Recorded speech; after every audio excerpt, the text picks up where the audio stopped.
sonner à la volée le jour de Pâques. Voilà. Donc les cloches sont pour nous aussi un des grands symboles. Il y a aussi beaucoup de cloches de chocolat. Les poules sont liées aux œufs. Donc j'ai pas mis le coup. Voilà. Voilà. Je termine comme ça cette présentation un peu succincte. Vous voyez qu'on esquisse beaucoup de mystères, mais bon, on ne peut pas tout faire ce soir. Alors, il y a une question qui est arrivée sur la table. Il peut y en avoir d'autres.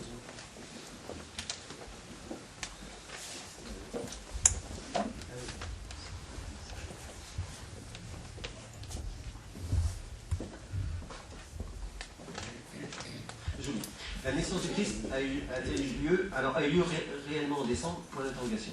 Nous avons un verset coranique dans la sourate de Marie, où Marie était sur le point d'accoucher et Dieu lui demande de secouer le palmier sur lequel elle se trouvait. Et les dattes fraîches tomberont. Et on sait que la cueillette des dattes se situe entre fin août et fin octobre. Alors, on va avoir deux problèmes. Le premier, c'est la façon dont vous datez, qui fait que le calendrier solaire lunaire, pas simple. Donc les dates, pas simple, bon. Et puis bon, le fait que là-dessus, bien entendu, alors nous disons, nous n'avons pas de trace, qu'une révélation, si vous considérez évidemment comme révélation de Dieu directement ça, et qu'on en déduit ça, pourquoi pas? Pourquoi pas? Je sais que nous, dans notre tradition chrétienne, la date a été choisie pour ce qu'elle représentait symboliquement, pas pour la connaissance que nous en avions. Alors là, ça me dépasse, la connaissance que vous en avez. Voilà. Et surtout si c'est dicté par Dieu, ça ne se discute pas. En fait, pour les musulmans, juste pour faire une petite précision sur ce point, donc nous avons carrément une sourate qui est dédiée à Marie. Marie est considérée dans l'islam comme la meilleure femme de l'univers pour les musulmans. Et quant à la naissance de Jésus, donc on a tout un détail qu'on va citer, mais juste par rapport aux images qu'on s'est fait tout à l'heure, au moment de la naissance de Jésus, il n'y avait pas Joseph avec elle, il n'est même pas arrivé à l'étable pour pouvoir accoucher. Il n'est même pas arrivé à rentrer dans une maison. Il a accouché carrément à l'extérieur sous un palmier. Pour les musulmans, c'est ça. Alors, l'histoire du bâti. Oui, Dans la question. Est-ce que c'est vrai qu'on annonce l'arrivée de Mohamed dans le Testament? Alors ça, c'est une question compliquée. Chez nous, dans notre tradition chrétienne, c'est pas possible pour au moins deux grandes raisons. La première, c'est que Jésus est pour nous la révélation, comme pour vous, le Coran est la révélation. Donc derrière la révélation, qu'est-ce que vous voulez dire de plus? C'est difficile. De la même façon qu'on dit que le Mohamed, chez moi je ne sais pas dire la suite, mais le curry, c'est pas dire. Mais de la même façon qu'on dit que lui clôt la révélation, en fait pour nous Jésus a le même rôle, parce que, et Jésus ayant un statut quand même différent de celui de prophète, il est plus que ça pour nous. Du coup, il ne peut pas tellement y avoir une autre parole prophétique derrière. Et la deuxième raison, c'est la faute de la fête de la Pentecôte. Parce que comme à la Pentecôte, nous croyons que Jésus nous fait participer à cet esprit des prophètes, à cet esprit de Dieu qui descend sur nous, à ce moment-là, c'est chacun de nous qui est appelé à devenir prophète. C'est chacun de nous qui porte quelque chose de cette lumière de Dieu, et c'est chacun de nous qui porte en lui une étincelle de cette vérité, et c'est en la partageant ensemble que nous accédons ensemble au dévoilement complet de la vérité. Donc chez nous, c'est vrai que Mohamed n'a pas le statut de prophète. On n'a aucune raison pour nous de ne pas le considérer, puisque pour nous, la prophétie est effectivement étendue très au-delà. Mais donc c'est clair que le Testament... alors, il y a des ambiguïtés parce qu'il y a un texte du Nouveau Testament qui nous dit « Vous allez recevoir », alors en grec c'est le paraclet, et en fait ça veut dire le défenseur. Et le défenseur, pour nous, c'est l'Esprit Saint. C'est donc cet esprit qu'on reçoit, et pas le prophète. Pour nous, dans notre interprétation. Mais rappelez-vous aussi que le prophète arrive 700 ans après. Et les chrétiens, ils avaient réfléchi entre les deux. Donc ils avaient approfondi leur conviction. Mais là-dessus, c'est vrai qu'on bute. Et comme on vient avant, Jésus a un statut très beau et très fort dans le Coran. Et nous, on ne sait pas vous rendre l'ascenseur.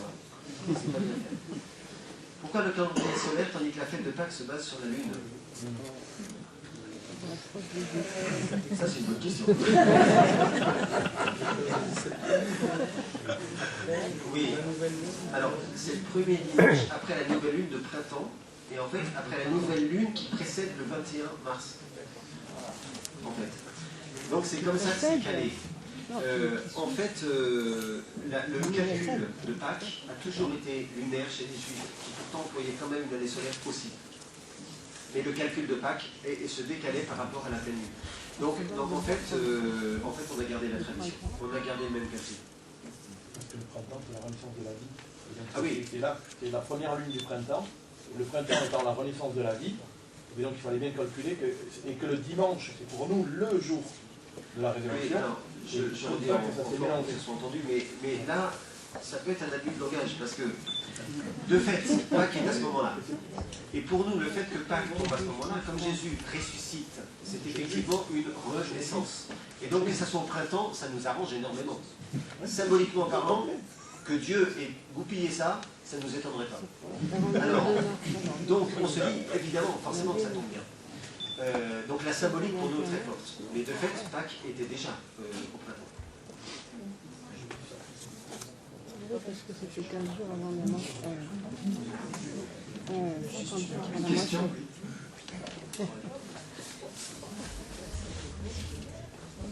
Karine Kessas. J'avais juste une petite question par rapport à la cérémonie, par rapport au christianisme, par rapport au baptême. C'est pas moi, musulman, je ne sais pas comment se passent ces cérémonies. Est-ce qu'au niveau de l'âge, il y a une limite? C'est un gros point d'interrogation, donc si vous pourriez m'éclairer par rapport au sujet. Merci.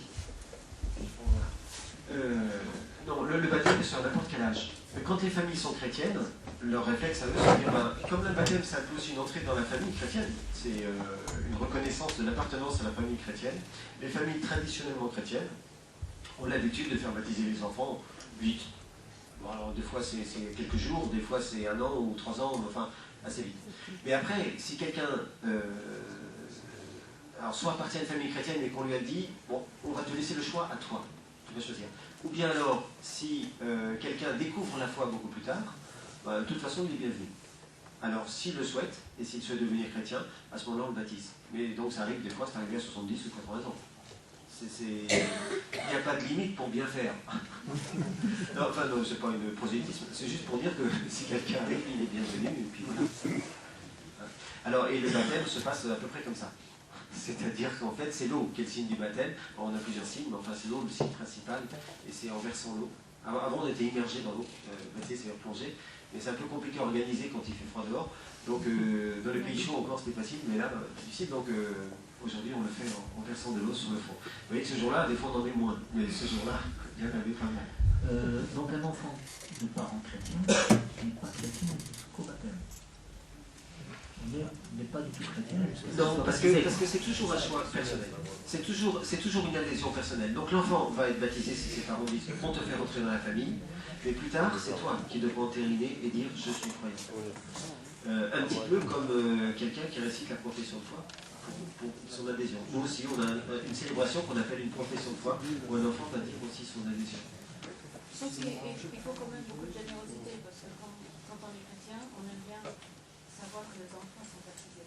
Parce que comme c'est marqué la traversée de la mort, on aime bien qu'ils soient baptisés. S'il arrive quelque chose,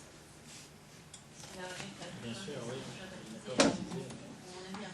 Donc ne pas baptiser les enfants, c'est peut-être une générosité, de les laisser décider eux-mêmes. Ça c'est un grand débat en ce moment. Vous voyez, on a des débats qui sont liés à nos époques. Vous devez dans l'islam, on entend parler de quelques débats. Nous, dans le christianisme, un de nos grands débats, c'est celui-là, c'est est-ce qu'il faut baptiser petit? Parce qu'on sait que la liberté est primordiale. Alors, est-ce qu'on baptise petit ou est-ce qu'on attend et qu'on laisse le choix? Alors là, ce qui s'exprime, c'est l'idée que baptiser petit, c'est aussi quand on se dit que c'est tout l'enjeu d'une vie qui est mise sous le signe de Dieu, qui est disponible pour recevoir l'amour de Dieu. On n'attend pas, on offre ça à l'enfant. C'est dans ce sens-là qu'on dit générosité, et on offre ça. Et puis, comme c'est une anticipation de la mort, en disant tu traverseras la mort, comme le peuple hébreu avait traversé la mer, le baptême dit Naturellement, effectivement, enfin la tradition ordinaire chrétienne, c'est ça.